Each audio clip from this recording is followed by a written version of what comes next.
So guys, we have another video from Bungie. They dropped some exotic gameplay of the weapons that are coming to us in Black Armory, including the last word. Now, I'm going to talk about all of these weapons. We even got some screenshots of some of these, including their exotic perks themselves, as well as the other little things like their traits, their barrel perks, and we'll be breaking each one of these exotics down. Now, if you do not want to see that, I would highly advise clicking away, because this is going to be pretty spoiler heavy. Also, just a warning, a lot of big words here, boys. I already have trouble pronouncing the little ones. So yeah, we're going to be messing up probably quite a bit today. Now, first up is a sniper. You've seen it all over the place. It's called Izanagi's Burden. It's found in the kinetic slot though, guys.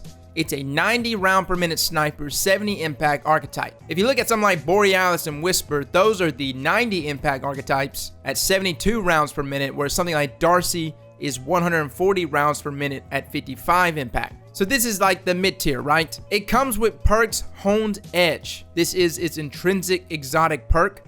Holding reload consumes the magazine and loads a round with additional range and damage. So essentially here, guys, we'll be taking 4 bullets and merging them into one. For something like PvP, you'll be able to one-shot body shot people, and I'm assuming you might even be able to kill supers with this sniper. Now, for something like PvE, I am curious about it, considering you're going to be having to take the time to hold the reload button, merge the magazine. It's really going to have to be damage that far outweighs the damage you would get from those 4 bullets individually. I'm assuming it's going to be greatly increased, like on the level of like power weapons. And if you look at something like Borealis isn't that impressive in PvE, but if you do proc Ionic Return, it can deal some pretty hefty damage. The problem is it's always in that energy slot, which is why I don't normally use it. Having Izanagi's Burden though in our kinetic slot, I think it's going to find a lot of use from us, guys. Now, as far as the other perks that are found on this weapon, it comes with Chamber Compensator, which gives us that +10 stability and that +10 recoil direction. But of course, you get that -5 in handling. It also comes with accurized rounds for that +10 range. It's going to be really nice on those really far range maps in things like Gambit. It also comes with Outlaw. Precision kills greatly decrease reload time. And of course, hand-laid stock for that +10 stability. So everything here to me is pointing to a very stable weapon with good reload. And I wonder how Outlaw will proc with the exotic intrinsic perk. Like, I wonder if you have Outlaw procced, does holding that reload button make that go faster for Honed Edge? I don't know. We'll have to test it out once we get it. Now, I know there's going to be some concerns about PvP. What about ammo economy? Will we really be able to take advantage of this sniper? Well, if you look at scavenger perks, especially if you're rocking 2 of them, you'll be getting 3 shots per ammo brick. So I feel like for my strategic players out there, lead up with a single shot from Izanagi, grab the kill, pick up their special ammo brick. Now you have 4 shots in the magazine. Merge that into 1. You good. Next up, guys, is Anarchy. This is in the power slot. It is a 100 round per minute grenade launcher. Now, these 100 round per minute nade launchers, guys, they're actually precision frame nade launchers. As far as my knowledge goes, I don't think we've gotten a single new one in year 2. It's a 40 blast radius archetype, whereas something like Colony is a 20 blast radius archetype at 140 rounds per minute.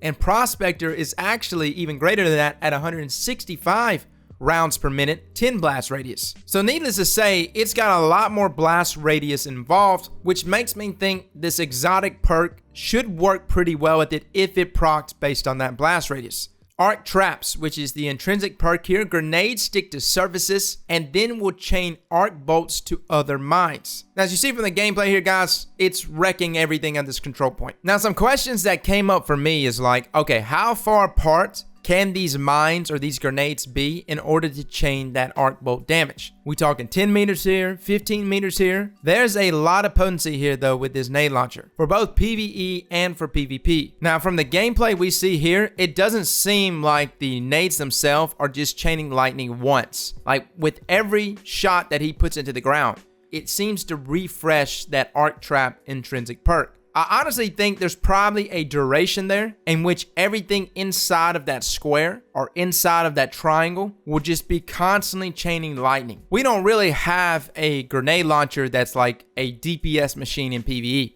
So this very well may be that weapon. Now the other perks found on this grenade launcher is quick launch for that plus 15 handling and that plus 10 range. We also have high velocity rounds for that plus 10 reload speed and that plus 10 velocity. It also comes with moving target, which increases movement speed and target acquisition when moving while aiming down sights. This is somewhat pointless on a projectile weapon such as a grenade launcher, but we'll see how it works. It also comes with hand-laid stock as well for that plus 10 stability. So overall, guys, Anarchy looks pretty nasty. Next up is a bow found on our energy slot, Le Monarque. Am I saying that right? Le Monarque. Sounds so fancy. The 760 draw time bow, which is actually much faster than our other two exotic bows, Wish Ender and Trinity Ghoul. It comes with the exotic intrinsic perk, Pestilence Arrows. On a perfect draw, a hit target receives damage over time. On a perfect draw with a precision hit, not a precision kill, all enemies in the void cloud receives damage over time. Now that void cloud looks like a void explosion, like a souped up firefly. But let's talk about this weapon. On a perfect draw, meaning when you actually pull the weapon and it's right before you see your reticle start to shake, you're in that perfect draw. It's when your arrow is gonna do the most amount of damage it can do. If you go before that, of course, you're gonna be doing less damage. And if you go after that, you'll also be doing less damage. So that perfect draw is very important. Now, a way to actually cheese that, to always have that perfect draw, is just to use the exotic gauntlets Oathkeeper. This is about to greatly increase the value of Oathkeepers. Despite Oathkeepers not getting that decrease in draw time, it still can hold that arrow indefinitely. So you're always going to have that perfect draw. And having that perfect draw, every perfect draw precision hit, which is really easy to do on bows,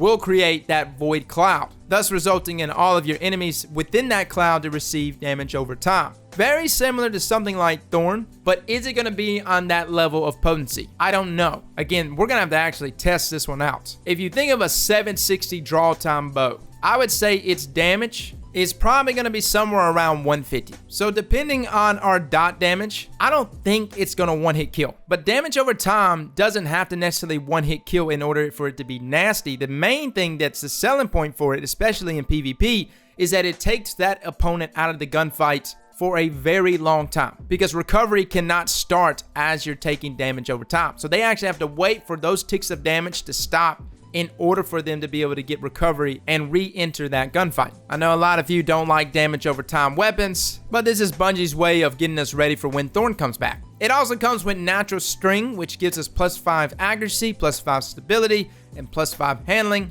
It also comes with the perk Natural Fletching, which gives us -5 accuracy, but +15 stability. And we also have the perk Snapshot, which greatly increases that aim down sight speed. Overall, guys, this is an interesting weapon and might actually be single-handedly responsible for why Oathkeepers didn't get the buff or the rework to what it was originally supposed to be. So I'm gonna go out on a limb and say this bow is actually disgusting. Next up is Jottun. Man, I'm just wrecking this name, but Jottun is a fusion rifle. I like this one. It doesn't even have a name for its exotic intrinsic perk, or at least from what we've seen. Intrinsically, it says hold to charge up an explosive shot, with the description, hold down the trigger to charge up a large explosive shot. Felt like we could have gone with a different name, right? They'll probably rename it something else, like when we actually get the weapon, it's probably got a cooler name, but in the database, this is what it looks like. I don't know what slot this weapon is in. Some have said, surely it's in the power slot. It looks to be way too powerful to be present in something like our energy slot. Well, you might say such a thing, but have you not noticed how deadly Telesto is? So yeah, it could definitely be in that energy slot. Now,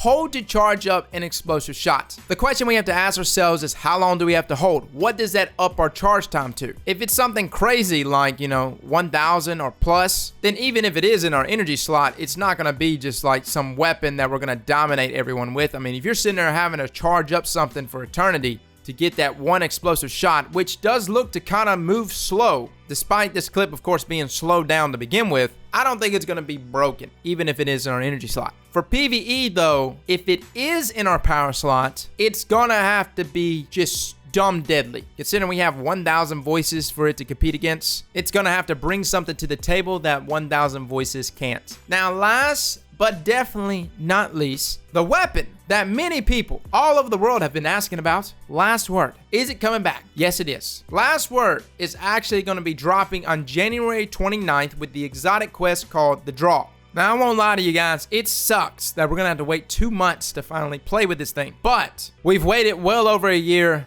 What's another 2 months? Now, this weapon intrinsically comes with the perk Fanfire. The weapon can be fired quickly and continuously. You also gain faster reload and increased accuracy on successive hipfire damage. Now, unfortunately, we don't have any of the other weapons' traits or a screenshot of what Last Word looks like on the inside. But Fanfire there is actually better than its original version, right? Like, originally, Fanfire just means that the weapon could be fired quickly and continuously, essentially making the weapon full auto. I don't know about you guys, I still to this day always tap fire in my Last Word. But it seems like they took that and they just merged it with hipfire, but notice that it said increase accuracy on successive hipfire damage. So you're not going to just get initial hipfire accuracy, you actually have to get damage in order to gain that, right? Which makes me believe that this perk is going to be much better than even its original form. Take for instance weapons like Zen Moment or even something like Rapid Hits. Both of those perks are very good perks found on all of our weapons, which actually require us to cause damage in order to gain advantage of those perks. But I would rather take those perks over weapons that just give us a flat buff, right? So in my eyes, I think perks that require that kind of damage are actually better perks. Of course, you just have to land the hipfire damage to begin with. And if it's like its original form though, the Last Word perk itself will improve that stability in target acquisition when firing from the hip. Now the question comes up, what is the archetype of Last Word going to be? Is it going to be a 180? Is it going to be a 200? Guys, I honestly couldn't tell you. I have no idea. I mean, I have some speculations and I kind of get the idea that it could possibly be our first 200 round per minute hand cannon, but we'll just have to wait and see. As long as it doesn't come to us as an aggressive burst fire hand cannon like Warden's Law, I'm good. I can live with any other archetype, just not that one though. That one is still terrible. So boys and girls, those are your exotic weapons that will be dropping tomorrow with the exception of Last Word, which will be dropping on January 29th. We'll be reviewing all of these in depth as soon as we can get them, so be looking out for that. Fellas and ladies, thank you all for coming and watching, and as always, slap that like button like your mama told you right.